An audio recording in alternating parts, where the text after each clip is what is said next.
네, 반갑습니다. 마르스 김동석의 리얼 주식입니다. 오늘 마르스 김동석의 리얼 주식은 바로 2022년 300% 성장합니다.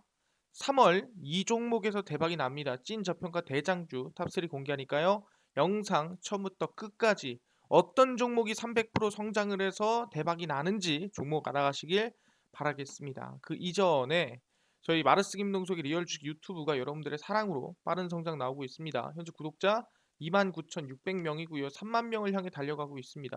그래서 구독자 3만 명 이벤트를 진행하고 있는데 그 이벤트로 제가 보조 지표로 급등 잡는 방법을 무료로 나눠드리고 있습니다. 그 자료를 난 무료로 얻고 싶어요 하시는 분들은 영상 끝까지 꼭 시청하시고요. 여러분들에게 도움 드릴 수 있는 내용들 많이 드리고 있으니까 우리 유튜브 구독 버튼, 그 영상 좋아요, 그 다음에 댓글까지 남겨주시면 정말 감사하겠다 말씀드리니까 오늘 영상도 꼭 끝까지 시청하시길 바라겠습니다. 그래서 오늘의 주제는 방금 말씀드렸던 대로 2022년도에 300% 이상 성장할 수 있을 만한 3월 대박주 오늘 공개할 거거든요. 영상 끝까지 시청하시면 좋을 것 같습니다. 그 이전에 굳이 왜 내가 3월에 매매를 해야 되지? 내가 왜 3월에 매수를 해야 되지? 라는 생각 하시는 분들이 있습니다. 왜? 우크라이나 사태라든가 러시아 사태 문제 때문에 사실상 무섭다. 지금 뭘 찍어야 될지 모르겠다 하시는 분들이 오늘 영상 꼭 시청했으면 좋겠어요. 왜 그러냐면 일단은 제일 중요한 겁니다. 러시아 우크라이나 군 시설 정밀 타격 중이라고 현재 기사가 나왔고요. 그러니까 러시아가 진짜 우크라이나에 침공을 했고 지금 싸우고 있는 중이라고 보시면 될 것 같아요. 러시아 국방부가 우크라이나 곳곳에 군사시설을 정밀 타격하고 있다고 밝혔고요. 러시아 리아 노보스티 통신과 스푸트니크 통신이 전했습니다. 그래서 사실상 이게 뭐 다른 미국이나 아니면 우크라이나 통신이나 딴 데서 한 게 아니라 러시아에서 나온 통신에 실제로 발사를 하고 있다라고 얘기 나온 거죠. 고정밀 무기를 이용해서 우크라이나의 군사 기반 시설을 공격 중이다. 고정물 무기의 군사 기반 시설과 방공 체계, 군사 공학, 우크라이나 항공기 등이 망가졌다라고 얘기를 하고 있습니다. 이어서 러시아군은 우크라이나 도시를 겨냥한 미사일 공격이나 포격을 진행하지 않는다면서 우크라이나 민간인들을 위협하는 것은 없다라고 얘기를 했어요. 그래서 우리 군사 기반 시설에 대한 공격도 진행하고 있다. 우크라이나도 싸운다고 얘기를 했고요. 그래서 푸틴이 일단은 군사 작전 개시를 진행한다라고 얘기를 했었고 그 이후에 우크라이나에 들어와서 키예프라든가 곳곳에서 지금 폭격을 진행하고 있다라고 보시면 될 것 같습니다. 그러다 보니까 지금 사실상 러시아와 우크라이나의 실질적인 이 무력 싸움이 시작이 됐다라고 볼 수 있을 것 같은데 진짜 이거 그런 거야? 라고 물어볼 수 있을 것 같은데 실제로 러시아 개전 선언을 하고 나서 키예프라든가 곳곳에서 폭발음이 들리고 있습니다. 그러니까 진짜로 미사일이 날아가고 있다라는 거죠. 블라디미르 푸틴 러시아 대통령이 새벽 군사작전 개시를 전격 선언하자 수도 키예프를 비롯해 우크라이나 곳곳에서 폭발음이 났다라고 얘기 나와주고 있습니다. 그래서 선언 직후 키예프 인근에서 5, 6차례 폭발음이 들렸고 사실상 사람도 지금 다치고 있다 뭐 이런 말이 있어요. 그래서 우크라이나 현지 매체도 키예프와 키예프 인근 보리스필 국제공항을 포함해서 크라마토르스크, 오데사, 하리코프, 베르단스크 등 우크라이나 전역에서 폭발음이 들리고 있다라고 얘기를 하고 있습니다. 그 폭발음은 또 이제 미사일 공격 때문이라고 우크라이나 내무에서 발표를 했고 아까 러시아가 미사일을 쐈다 그랬죠? 그러니까 우크라이나가 그걸 진짜 인정한 겁니다. 이거 미사일 때문이에요라고 얘기한 거고. 그래서 러시아 매체를 이용해서 러시아군이 흑해 연안의 우크라이나 남부 항구 도시 마리오폴과 오데사에 또 상륙을 했다. 그러니까 계속해서 지금 싸우고 있다라고 얘기하는 거고 국제 공항에는 뭐 승객과 승무원이 대피하고 있다라고 했는데 아까 러시아는 뭐 승객이라든가 이런 뭐 일반 사람은 공격하지 않겠다라고 했는데 또 모르는 거예요. 왜 그러냐라고 한다면은 사실상 이제 최근 속보에 따르면 우크라이나 내무부에서는 러시아 포격으로 17명 정도가 사상을 당했다라고 얘기를 했습니다. 그렇기 때문에 사실상 과연 진짜 사람을 안 건드리는 게 맞을까라고 싶은 건데 러, 러시아의 우크라이나 침공이 본격적으로 시작된 24일 영국 가디언 등 외신에 따르면 우크라이나 내무부는 러시아군의 포격으로 최소 8명이 사망하고 9명이 부상을 입는 등 17명의 사상자가 발생을 했다라고 발표를 했습니다. 그래서 포격 지역 사상자 가운데 민간인이 있는지 그러니까 전부 다 군인인지 누군지는 모르겠지만 17명이나 다치거나 거의 사망을 했다라고 얘기를 하는 거죠. 정말 안타까운 상태입니다. 그러다 보니까 지금 상황으로 봤을 때는 러시아와 우크라이나가 진짜 싸우고 있구나라고 보고 있는 거고 아마 여기에 이 흔히 칠러 반군이라고 하죠. 우크라이나 안에 있는 이 반군이 아마 적극적으로 지금 싸우고 있다 볼 수 있을 것 같아요. 러시아에서 넘어온 군인도 당연히 오고 있겠지만 거기에서 진짜 적극적인 군인들은 누구냐면은 바로 칠러 반군이다. 칠러 반군은 그 당시 크림반도 합병을 할 시기부터 시작해서 2014년부터 계속 최근까지 싸웠습니다. 그러니까 실질적으로 좀 공격을 쉽게 하거나 아니 공격을 조금 진짜 하고 싶거나 하는 사람들이 보통 이제 저는 반군이라고 생각을 하는 부분이고 그러다 보니까 아마 그 반군의 공격으로 계속 미사일이 날아가고 있는 게 아닌가라고 생각을 합니다. 그럼 얘기하는 게 이 영향으로 증시가 급락하고 하락하고 너무나 위험한 거 아니냐. 근데 이게 언제 끝날지 모르는데 왜 이거를 우리가 지금 종목을 찍어야 되냐라고 물어보신 분들이 있는데 거기에 대해서 제가 설명을 드리려고 합니다. 일단 푸틴이 왜 공격을 하는가? 이게 제일 중요한 거 아니겠습니까? 전쟁만 하면은 푸틴 지지율 급등. 이번에는 다르다. 뭐 이런 얘기 나오는 건데 블라디미르 푸틴 러시아 대통령은 끝내 우크라이나를 둘러싼 체스 게임의 말을 움직이려는가? 그러니까 뭐 싸우겠는가라는 얘기인데 이거 1월 31일 기사죠. 왜냐면은 이거는 이제 이 침공하기 이전 기사입니다. 그러다 보니까 사실상 이게 진짜 싸울까 안 싸울까 모르는 상황에서 쓴 기사예요. 그래서 집중해서 보시면 될 것 같습니다. 근데 이미 쐈죠.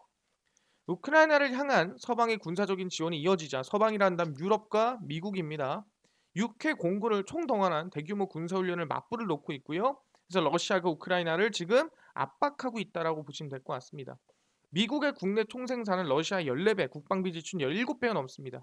세계 최강 군사 경제대국을 상대로 한 푸틴 대통령의 백장 행보는 그러니까 왜 이러는 거냐라고 얘기를 하는 거죠. 근데 여기서 나오는 거는 뭐냐 한다면은 푸틴 대통령은 무력을 통한 정치적 목적 달성에서 그 어떤 정치 지도자들보다도 뛰어난 성적을 얻어왔다는 거예요. 그러니까 나는 전쟁을 하면서 지지율을 얻어온 대통령이야라고 얘기를 하고 있다라는 거죠. 이게 뭔 소리냐? 근데 실제로 푸틴을 만든 결정적인 순간들에 세 차례나 전쟁이 자리하고 있었다라는 거예요. 그러니까 푸틴이 본인의 지지율을 올리기 위해서 세 차례 정도 전쟁을 이용했다라는 거죠. 쭉 보겠습니다. 일단 1999년 8월 9일 보리스 옐친 전 대통령에 의해 총리로 임명이 될 때까지만 해도 푸틴은 사실상 뭐 대통령이나 이게 아니라 정치 신인이었다는 거죠. 이제 막 올라온 사람이었다라는 거예요. 근데 1996년 중앙 정부로부터 진출을 결정한 뒤 2000년 대통령직에 오르기까지 약 4년밖에 안 걸렸다는 거고 솔직히 말하면은 말이 안 되는 수준이죠. 이 배경에는 옐친 전 대통령의 총애 이외에도 그러니까 좋아했다. 그 이외에도 2차 체첸 전쟁에서 보여준 푸틴의 강한 러시아의 향수가 있습니다. 이 강한 러시아의 향수가 뭐냐면 말 그대로 빠꾸 없는 전진입니다. 나는 뒤로 가는 건 모르겠고 전진만 할게 라고 하는 게 러시아의 사실상 이미지라고 생각하시면 될 것 같아요. 쭉 내려가 보시면은 1999년 이슬람 원리주의의 분파 와하비즘을 추종하는 지도자 샤밀 바사예프가 체첸과 다게스탄을 합친 이슬람 공화국 건국을 시도하면서 체첸 전쟁이 발발을 했습니다. 옐친 대통령은 사태가 발생한 지 이틀 만에 그해 5월 임명된 세르게이 스테파신 총리를 해임하고 푸틴을 앉혔고 스테파신이 낙마된 주 이유로는 옐친의 퇴임 후 그 일가가 장례를 보장할 인물로 불합격받았다. 그러니까 옐친 마음에 안 들었다라는 거죠. 결론적으로는. 그러다 보니까 푸틴을 좀 썼다라는 거예요. 근데 1차 체첸 전쟁에서 옐친이 실패를 했고요. 그러다 보니까 앞으로 조금 이 강한 러시아 입장, 진짜 빠꾸 없고 직진하는 러시아의 모습이 필요했고 그걸 점 찍은 게 푸틴이었다라는 거죠. 그러다 보니까 푸틴은 알카골 알카골릭이라고 해서 엘친의 별명으로 대변되던 약한 러시아의 결별을 보여줬습니다. 어떻게 결별을 보여줬냐라고 한다면은 체첸의 수도 그로지느에 대량 파괴 무기를 동원하는 무자비한 공격을 싹 퍼부어가지고 총리 지명 5개월 만에 2000년 2월 그로즈니 입성에 성공을 했습니다. 그래서 신인 푸틴은 이를 계기로 5월 첫 대선의 득표율만 53%로 높지 않아요. 득표율로 대통령직에 올랐습니다. 그래서 53% 높은 거 아닌가요? 하겠지만 앞으로 나올 지지율은 53%를 넘어서는 수준입니다. 그래서 그 불도저 진압은 2002년에도 반복이 됐고요. 체첸 반군이 전세를 전환하고자 모스크바 국립극장을 점령하고 852 명의 인질로 붙잡았을 때 푸틴은 타협을 거절했습니다. 야 너네랑 타협 안 해. 잡고 있어봐. 너네 죽는다. 그래서 인질 129명이 희생당한 무리한 진압 작전을 보여줬는데 사실 일반적인 국가에서 129명을 희생시키면서 진압을 했다? 그럼 욕을 먹고 지지율이 많이 떨어졌겠죠. 하지만 푸틴은 지지율이 떨어지지 않았다라는 거. 오히려 2004년 재선에서 71%, 아까 53%였죠? 71%라는 압도적인 지지를 받았고 그 이후에 유가가 오르고 2000년대 중국 경제 급성장으로 원자재 가격도 치솟으면서 말도 안 되는 황금기를 누렸다라는 거예요. 러시아 같은 경우에는 이제 석유를 팔아가지고 먹고 살기 때문에 유가가 오르면은 당연히 이제 지갑이 좀 두둑해지는 모습이 있고 그러다 보니까 좀 이득을 많이 봤다라고 생각하시면 됩니다. 그 이후에 첫 번째가 체첸 전쟁이었습니다. 그러면서 지지율 챙겼고요. 2008년 3연임 금지에 막혀서 측근인 드미트리 메드베데프에게 대통령을 물려주고 자기는 총리로 내려옵니다. 그러니까 어떻게 보면은 총리가 이제 바지 대통령인 거죠. 예, 바지 대통령을 세워놓고 자기가 총리로 내려와서 그냥 다음에 다시 대통령 하면 되니까 잠깐 내려온 거예요. 근데 말이 총리지 결국엔 진짜 대통령인 겁니다. 다 말만 다른 거예요. 그래서 공교롭게도 이때 두 번째 전쟁이 벌어집니다. 러시아 남부 국경과 맞닿아 있는 조지아, 옛 그루지아가 8월 자국 내에서 독립하려던 친러 성향의 나모세티아와 아파지아에 대한 진압을 시도하자 푸틴은 이거 뭐 하는 거냐? 넌 죽는다. 그래서 5일 만에 항복하게 만들었습니다. 그래서 조지아 전쟁 개시일은 8월 8일은 베이징 올림픽 개막식이었던 날로 조지 부시도 사실상 이 올림픽 개막식에서 러시아가 침공했대요라고 얘기를 들었다라는 거예요. 근데 조지아 전쟁 같은 경우에는 지금 우크라이나랑 비슷한 게 이 나토의 동진 정책에 대한 푸틴의 무력 시위로 보였다라는 거죠. 사실상 지금 푸틴이 우크라이나를 공격하는 이유도 뭡니까? 나 나토 가입할래 우크라이나가 그래가지고 우크라이나를 때리고 있는 거잖아요. 자존심이 상해서. 근데 이것도 과거에 조지아 똑같았다라는 거예요. 왜냐하면 독일 통일 당시 서방은 미하일 고르바초프 소비에트 연방 공산당 서기장에게 나토에 관할 영역은 동쪽으로 나아가지 않을 것, 러시아 안 간다는 거죠. 약속을 했지만 계속 나아갔다. 체코, 폴란드, 헝가리 등등에서 2004년 러시아와 직접 국경을 맞대는 발트 3국까지도 나토에 전부 가입을 했습니다. 그러니까 러시아 입장에서는 당연히 뭐예요? 이 나토가 뭐냐면은 소련을 없애자 하고 만든 게 나토입니다. 근데 이 나토가 점점 세력을 넓혀간다는 건 뭐 당장은 소련이 없어지고 러시아밖에 없지만 결국 러시아도 잡아먹일 것 같은 그런 기분이 든다라는 거예요. 그러다 보니까 나토가 세력을 넓혀갈수록 나토한테 계속 이제 압박을 준 거죠. 너네 오지 마. 진짜 쏴버린다. 그래서 과거에 조지아 전쟁은 나토가 2008년 4월 루마니아 부크레슈티에서 조지아, 우크라이나 두 나라의 나토 가입을 영원하며 그다음에 나토의 외무장관들이 다음 순서인 멤버십 행동 플랜 적용 시기를 결정한다는 얘기를 하면서 누구 조지아랑 우크라이나가 가입하길 바란다라고 얘기를 한 거예요. 그러다 보니까 어떻게 보면은 푸틴이 조지아를 먼저 때리면서 저지를 시켰다라고 보는 거고 이 전쟁에서 푸틴이 지지율 얼마?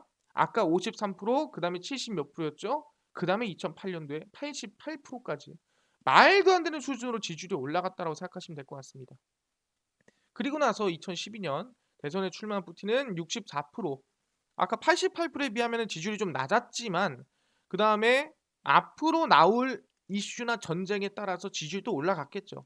2011년부터 2019년까지 유가가 하락하고 루블화 가치가 추락하는 러시아 경제가 박살이 났지만 크림 합병 이후 경제가 어찌 되든 저찌 되든 상관없고 야 이런 멋있는 모습을 보여줬어 지지율 80%까지 올라갑니다. 그러니까 푸틴은 전쟁만 일으켜가지고 어떻게 싸우는 거 멋있는 거 진짜 직진만 하는 거 보여주면은 지지율이 올라가더라. 그러다 보니까 사실상 이번 우크라이나 때도 한번 해볼 만하지 않을까? 우크라이나 때도 이번에도 지지율 한번 끌어올리자고 한번 때릴만 하다라는 거예요. 지금 유가가 뭐 어떻게 되든 간에 상관없는 거 아니냐라고 하는데 지금 보면은 아시겠지만 우크라이나 바로 밑에가 어디냐면은 바로 밑에가 아시겠지만 뭐 사우디아라비아라든가 중동입니다. 그 다음에 러시아가 천연가스고요. 그러다 보니까 우크라이나랑 싸움을 일으키면은 바로 밑에 있는 사우디 중동이 영향 받겠죠. 유가가 뜁니다. 그리고 나서 천연가스는 당연히 뛰겠죠. 러시아가 생산하니까. 그럼 얘기하는 게 누가 이득이야? 러시아는 이득이죠. 당연히 이득이고요. 근데 거기에 더불어서 경고까지 할 수 있다라는 거예요. 이 얼마나 좋습니까? 그러니까 이 러시아가 이번에 진짜 전쟁까지는 아니어도 진짜 그만큼은 아니어도 싸우는 게 어떻게 보면 손해볼 거는 아니라는 거죠. 그러면 진짜 뭐 전쟁하면 이길 수 있어? 라고 물어볼 수 있는데 또 그렇지도 않다라는 거예요. 왜 그러냐면은 일단 동유럽 발트에 배치된 나토군 병력 규모고요. 보시면은 미국 주도 1031 이상, 마찬가지로 이제 뭐 1287, 1166, 1473 이상이고요. 보시면 1957명 이상 주변에 이 군사가 깔려 있다라고 보시면 될 것 같아요. 그러다 보니까 무슨 일 생기면은 바로 내려온다 뭐 이런 느낌이라고 보시면 될 것 같고, 그뿐만 아니라 내려가 보면은 나토랑 미국에서 지원을 5조씩 군사 지원을 해주고 있습니다. 그러다 보니까 뭐 차량, 무인 항공기, 소총, 레이더, 미사일 뭐 등등 해가지고 뭐 싹 다 지금 뭐 싸울 것 같으면은 이걸로 써 하면서 돈을 5조를 용돈씩 주고 있다라는 거예요. 그러다 보니까 당장에서 이게 이기냐, 이길 수는 없겠다라고 보지만 푸틴이 이번에 싸움을 건 이유는 확실하게 알 수 있다라는 거죠. 방금 뭐라 그랬습니까? 푸틴이 왜 싸움을 걸었냐? 지지율을 위해서구나. 지지율이 전쟁만 하면은 70% 80%까지 올라가고, 유가가 뛰면 지갑도 두둑해지고, 그래서 안 싸울 이유가 없다라는 거예요. 하지만 진짜 전쟁을 해버리면은 미국이라든가 이제 지원이 많기 때문에 그것까지 안 갈 것 같고, 적당히 싸우다가 말겠구나 라고 우리가 볼 수 있다라는 거죠. 그래서 실제로 보시면은 아시겠지만 이번 푸틴 같은 경우에는 이미 과거에서도 전쟁을 해왔고 그걸로 지지를 올려왔기 때문에 이번에도 비슷하다라고 보시면 될 것 같습니다. 오케이, 알겠습니다. 그럼 푸틴이 왜 싸웠고 왜 이러고 있는지 알겠고, 엄청나게 깊게 들어가지는 않을 것 같다. 뭐 이것까지는 이해했습니다. 근데 이것 가지고 우리가 3월에 또 매수해야 된다는 건 이해를 못 하겠는데라고 하시는데, 3월에 무슨 일이 있냐? 뭐 대한민국으로 따지면은 대선이 있지만 미국에 따지면은 뭐가 있냐면은 FOMC가 있습니다. 그래서 보시면 0.5% 금리 인상, 0.5%면은 금리를 인상폭이 두 번이죠. 두 번. 0.5% 금리 인상 여부 3월에 회의에서 결정이 납니다. 그래서 보시면은 중앙은행인 연방준비제도 FOMC 고위 인사가 다음 달 0.5%포인트 금리 인상의 가능성을 배제하지 않았다. 그러니까 원래 0.25씩 올리죠. 근데 0.25면은 두 배입니다. 원래 한 번 올리는 거에 두 번치를 한 방에 올리는 거예요. 그래서 미셸 보먼 연준 이사는 캘리포니아주 팜데저트에서 열린 미국 은행협회 컨퍼런스에서 3월에 열리는 우리의 다음 회의에서 기준금리 인상을 지지하고 있다. 그래서 기대만큼 경제가 발전한다면 향후 몇 달간 추가 금리 인상이 적절할 것이라고 얘기를 했습니다. 금리 인상을 할 수 있는 기회가 7번 정도 남아 있고요. 7번 중에 몇 번이나 할지는 잘 모르겠습니다. 일단은 0.5%포인트 이상과 0.25%의 포인트 인상 중 어느 것을 지지하느냐라고 했을 때 아직은 모르겠지만 FOMC에서 결정하지 않을까라고 얘기를 한 상태고요. 보먼 이사는 3월 회의에서 적절한 금리 인상 규모를 판단하기 위해 데이터를 면밀히 관찰할 것이다라고 얘기를 하고 있습니다. 그래서 아직까지는 뭐 3월에 금리 인상 하긴 할 건데 0.5%냐 0.25%냐는 잘 모르겠어요라고 얘기를 한 상태입니다. 그래서 일단은 지금 중요한 게 뭐냐 한다면은 3월에 일단 무조건 금리 인상을 한다라는 거예요. 뭐 FOMC에서. 그럼 얘기하는 게 3월 FOMC에서 무조건 금리 인상을 하는 건데 0.25%냐 0.5%냐의 문제인 거예요. 그럼 일반적으로 테이퍼링이 끝나는 3월입니다.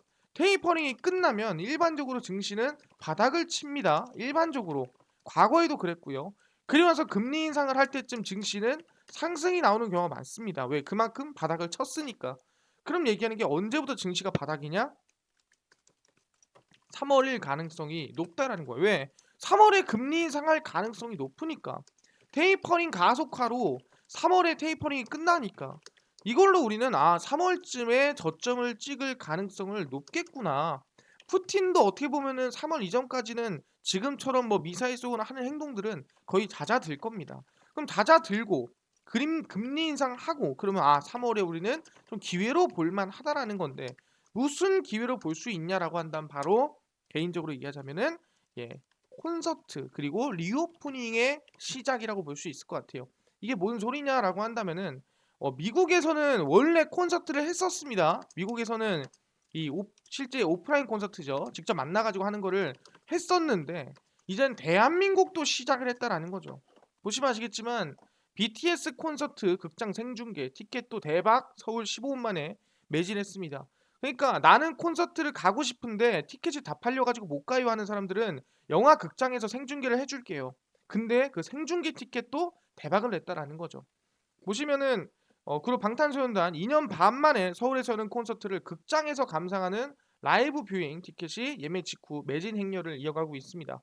CGV 12일 극장에서 생중계하는 BTS 퍼미션 투 댄스 온 스테이지 서울 라이브 뷰잉에 서울 지역 티켓은 오전 예매가 시작된 15분 만에 모두 완매가 됐고요.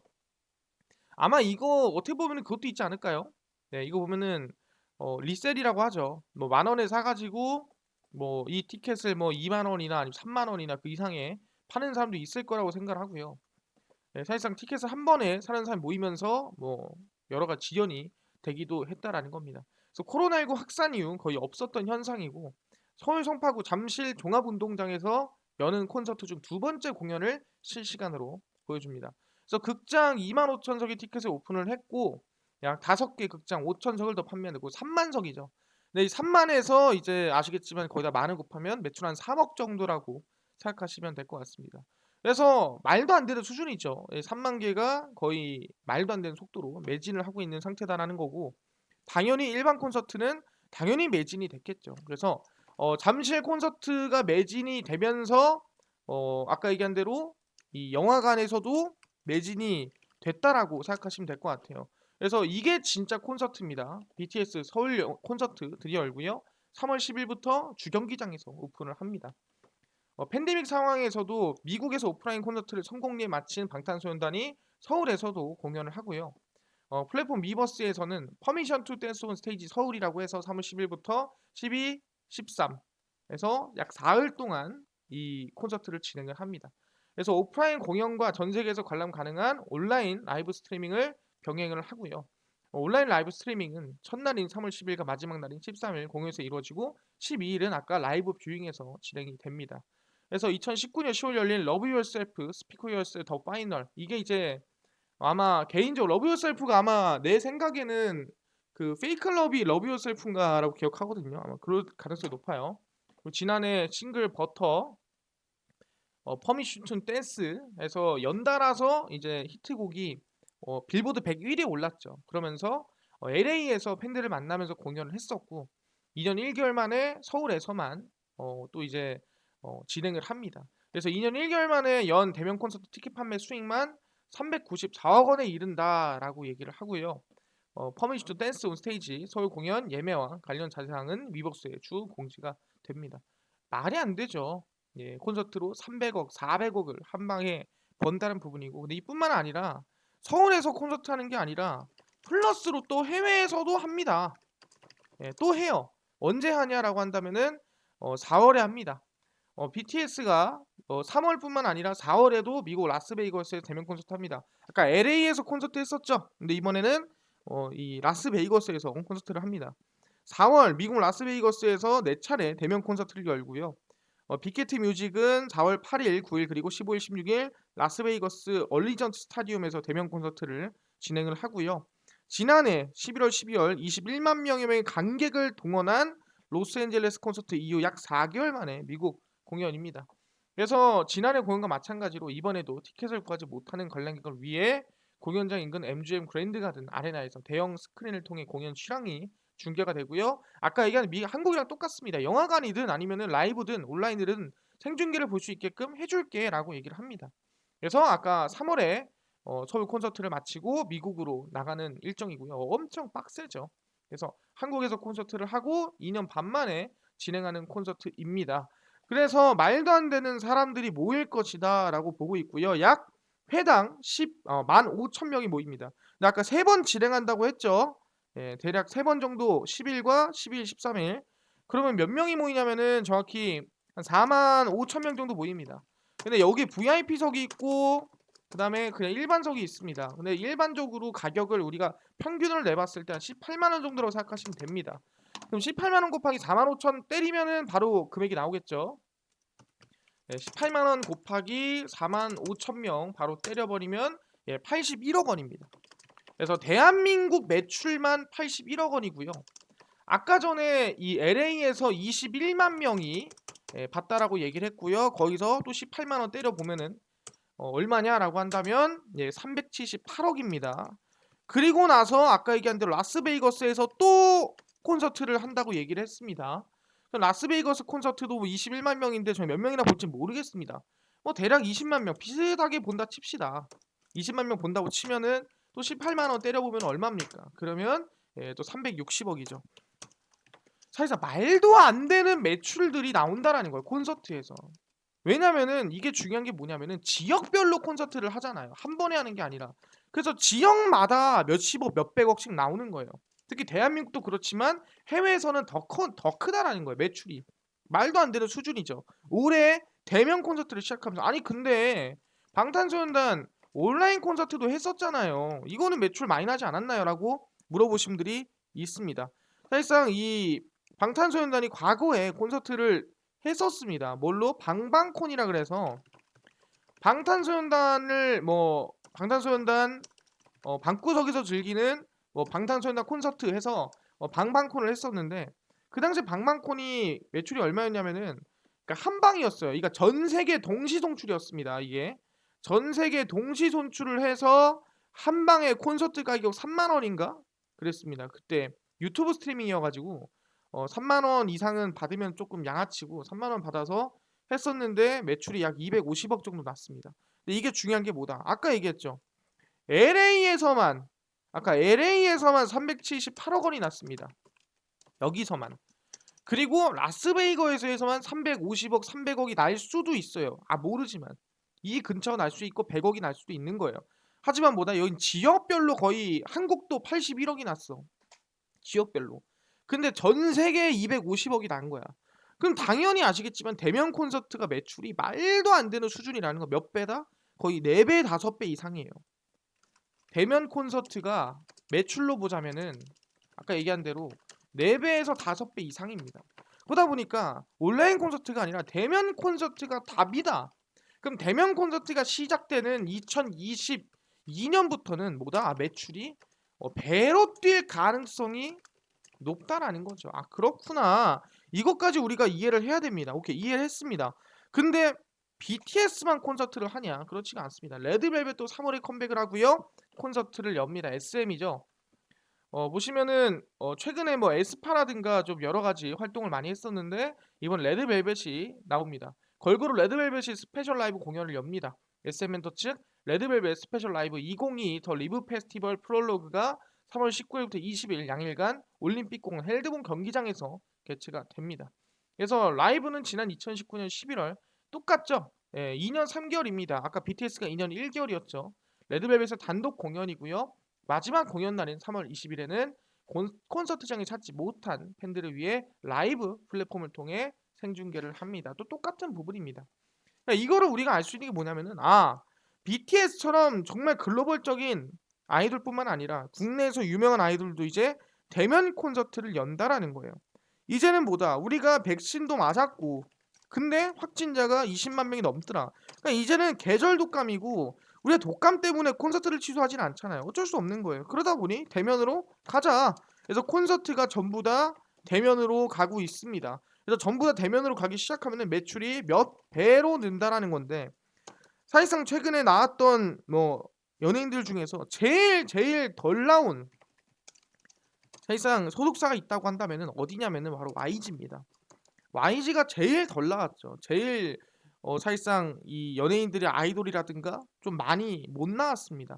그 이유가 뭐냐 한다면은 승리의 버닝썬 게이트라든가 이런 영향들이 상당히 컸다라고 볼 수 있습니다. 근데 이번에 뭐라 그랬죠? 3월입니다. 바로 이번 3월에 빅뱅이 뮤비 촬영을 시작을 했습니다. 그러니까 이번에 컴백을 한다라는 거죠. 빅뱅이 YG의 주축이고 핵심인데 이번에 컴백을 한다라는 거는 기대감이 충분히 커질 수 있다라는 거예요. 보시면 그룹 빅뱅이 오랜 동면에서 깨어나 돌아옵니다. 그래서 YG 엔터가 공식적으로 빅뱅이 올 봄 신곡을 발표할 예정이다라고 얘기를 했고요. 신곡 녹음 작업은 모두 마쳤으며 현재 뮤직비디오 촬영을 앞두고 있다라고 얘기를 했습니다. 2018년 3월 싱글 꽃길 이후 약 4년 만에 컴백이고요. 여러 가지 악재가 있었고 그 악재들을 돌파를 해서 이번에 승리를 제외하고 4명이 이번에 앨범을 내게 됐습니다. 이 노랫말처럼 빅뱅이 정말 꽃이 피는 봄에 팬들을 다시 만나게 됐습니다. 그래서 2006년 데뷔에 올해 17년 차를 맞은 빅뱅은 거짓말, 마지막 인사, 하루하루, 판타스 베이비 등등등 대한민국을 뒤흔들어 온 노래들을 이미 만들어 온 상태고요. 그래서 이미 뭐 작사, 작곡이라든가 개개별적으로도 노래가 정말 좋은 것들이 많기 때문에 사실상 빅뱅은 기대감이 크다라는 거예요. 그러다 보니까 대부분 뭐 군대도 갔다 오고 지드래곤 태양 대성 뭐 악재도 많았고 하다 보니까 이번 컴백이 좀 기대감이 크다라고 우리가 볼 수가 있다라는 거죠. 탑은 YG에서 계약을 종료를 합니다. 하지만 컴백은 같이 한다라는 거 알아두시면 될 것 같아요. 그래서 빅뱅이 이번에 돌아온다라는 건 상당히 기대감이 크다라는 거예요. 왜? YG의 핵심이었기 때문에. 오케이. 빅뱅이 컴백하는 거는 알겠습니다. 이거 가지고는 조금 애매한데라고 하시는데 그래서 누가 돌아오냐? 보시면 아시겠지만 우리가 흔히 정말 대박이다 하고 있는 블랙핑크도 곧 돌아옵니다. 증권가에서 YG 목표가를 열심히 올리고 있는 상태입니다. 사실상 블랙핑크는 대한민국이 아니죠. 빌보드에서 노는 연예인들입니다. 특히 대한민국에서 유일하게 여자 아이돌 중에서 빌보드에서 놀고 있다라고 하는 아이돌이 블랙핑크죠. 그러다 보니까 YG에 거의 빅뱅이 없을 때 매출의 주축을 맡았던 연예인이라고 생각하시면 될 것 같습니다. 사실상 우리가 흔히 알고 있는 YG의 매출은 빅뱅이 내다가 빅뱅이 사고를 치고 그 다음에 넘어간 거예요. 그러니까 둘이서 같이 매출을 낸 적이 거의 없어요. 거의 없다가 빅뱅이 이번에 컴백을 한다면 그리고 블랙핑크도 같이 컴백을 한다면 매출은 2배 이상 더 크게 성장하는데 플러스 대면 콘서트까지 한다면 그 이상의 매출을 우리가 기대해 볼 수가 있다라는 거죠. 그러니까 모든 삼박자가 다 맞았다라는 거예요. 그래서 4분기 호실적을 기록한 YG 엔터 대에서 목표가 상향이 좀 이어지고 있습니다. 73,000원에서 KB증권은 78,000원, 유진투자증권은 76,000원에서 82,000원, 그리고 메리츠증권이 69,000원에서 73,000원, 약간 5%씩 올린 것 같습니다. 4분기 연결 영업이익은 전년 대비 148% 증가한 132억 원으로 시장 전망치 49억 원을 큰 폭으로 웃돌았습니다. 그래서 YG 인베스트먼트의 제페토 등 투자 관련 평가 수익이 105억 원, 그리고 어닝 서프라이즈를 기여를 했고 회계 기준 변경으로 9월 발매할 리사 솔로 앨범 활동 관련 수익도 합산 인식이 됐습니다. 그래서 리사가 일단은 솔로로 9월에 나왔고 그 다음에 올해 초에 수지가 지수죠. 지수가 드라마에 나갔고 그러다 보니까 그 영향이 어느 정도 있었다라 보겠는데 완전체 컴백만큼이 제일 크다라는 거예요. 지난해 블랙핑크의 완전체 활동 없이도 콘텐츠 매출이 증가한 것은 블랙핑크의 재산권 가치가 상승을 했다. 이게 다 빌보드 문제죠. 빌보드에 갔기 때문에 몸값이 오른 거고 아티스트의 활동이 활발하지 않았던 작년과 달리 올해는 아티스트의 대거 컴백과 대거 콘서트, 대면 콘서트 기대가 된다라는 거예요. 그래서 모든 아티스트 해봤자 빅뱅이랑 블랙핑크죠. 활동을 이어갈 전망이고 위너와 아이콘에 이어 막강한 티켓파를 보여준 빅뱅과 블랙핑크가 컴백을 합니다. 트레저의 팬덤이 매우 빠르게 확대되고 있으며 4월에는 트레저의 첫 단독 콘서트가 열릴 예정이다라고 나와주고 있습니다. 그뿐만 아니라 NFT, 리오프닝 등 수혜를 있기 때문에 충분히 성장성이 성장성이 나오지 않을까라고 개인적인 생각을 하고 있습니다. 돈이 얼마나 많이 나왔으면은 3년 만에 배당으로 주당 250원을 주기로 결정을 한 상태입니다. 그래서 충분히 YG는 이슈가 정말 많다라고 보고 있어요. 아까 얘기했죠? 세 가지입니다. 삼박자가 맞았다라고 했습니다. 빅뱅 컴백, 블랙핑크 컴백 거의 공식화가 됐기 때문에 한 번 더 얘기하는 겁니다. 그 다음에 아까 얘기한 대로 대면 콘서트까지 한다면은 매출은 오히려 전년보다 전 2배 이상 더 나올 수 있지 않을까라고 기대해 보고 있고요. 특히 완전체 컴백이기 때문에 그 효과는 더 좋을 것이다라고 보고 있습니다. 그래서 중요한 거는 아까 맨 처음에 제가 보면은 22년 300% 성장이라고 했는데 이게 뭐냐 대체. 아까 뭐 YG도 140%던데 어디서 300%가 나오냐라고 하시는 분들이 있는데 이겁니다. YG 플러스가 지난해 창사 이래 최대 실적 성과에 급등이 나왔는데 그게 어떻게 성장했냐라고 한다면은 장마감 후 공시를 통해 지난해 연결 영업이익이 256억을 기록을 했고 전년 대비 300% 이상이 증가를 했습니다. YG 플러스 이 광고 기업이 대박이 났다라는 거예요. 그래서 매출은 1,540억, 약 40% 이상 늘어났습니다. 창사 이래 최대 실적이고요. 지난해 코로나 바이러스 여파에도 불구하고 앨범 판매, 하이브 사업 협력이라든가 음원 유통, 매출 증가 또는 여러 가지 메타버스라든가 사업 영역이 넓혀가면서 역대급 실적이 나와줬다라는 거예요. 얼마? 300% 가량이 성장을 했다라는 건데 중요한 게 뭐냐? 올해는 아까 뭐 이 3박자가 맞는 올해입니다. 그러면 오히려 더 이슈가 되지 않을 거냐라고 기대해 보는 거고, 그래서 얘기하는 게 저는 YG 플러스를 여러분들이 관심을 가져야 된다 얘기하고요. 당연히 YG 엔터 같은 경우에도 여러분들이 같이 관심을 가져야 된다라고 말씀드립니다. 근데 진짜 급등은 YG 플러스가 제일 크게 움직입니다. 써놔야지. 제일 크게 움직입니다. 알아두시면 될 것 같아요. 그래서 차트는 YG 플러스 한번 보겠습니다. YG 플러스가 바닥에서 올라와주고 있어요. 근데 절대 작은 반등이 아니거든요. 그래서 이 반등을 충분히 저는 더 볼 수 있다고 생각하고요. 오히려 시장 때문에 밀리면 더 긍정적이라고 생각합니다. 그래서 블랙핑크 컴백, 빅뱅 컴백 기대하면서 우상향 지켜보자라고 말씀을 드리겠습니다. 이미 올해 300% 성장했으니까 올해는 그 이상 기대해 볼 수가 있습니다. 오케이, 알겠습니다. 지금 리오프닝 관련해가지고 비대면 아니 대면 콘서트 플러스 지금 이 YG 컴백 이해했습니다. 근데 저는요 아까 전에 구독자 3만 명 이벤트로 아까 전에 이 보조지표로 급등 잡는 법 이 강의 자료를 무료로 나눠주신다고 하셨는데 어디서 받을 수 있나요? 물어보신 분도 있고요. 그뿐만 아니라 좀 당일 급등이 예상되는 단타 종목도 매일 무료로 나눠주시면 안 될까요? 라고 하신 분들이 있고, 장 시작 전에 이슈가 될 수 있을 만한 시황을 무료로 매일 정리해주면 안 될까요? 하시는 분도 있고요. 테마주나 매매법이라든가 강의를 좀 무료로 나눠줄 수는 없나요? 하시는 분들이 있어서 누가 김동석 대표가 100% 무료로 나눠드리고 있습니다. 어디서 나눠드리냐? 바로 김동석의 리얼 주식 연구소라는 100% 무료 어플이고요.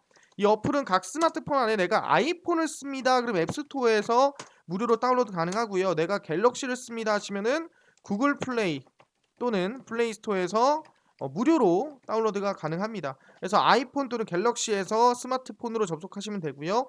앱스토어, 구글 플레이, 플레이스토어에 접속을 하신 다음에 김동석의 리얼 주식 연구소라고 검색을 하시고요.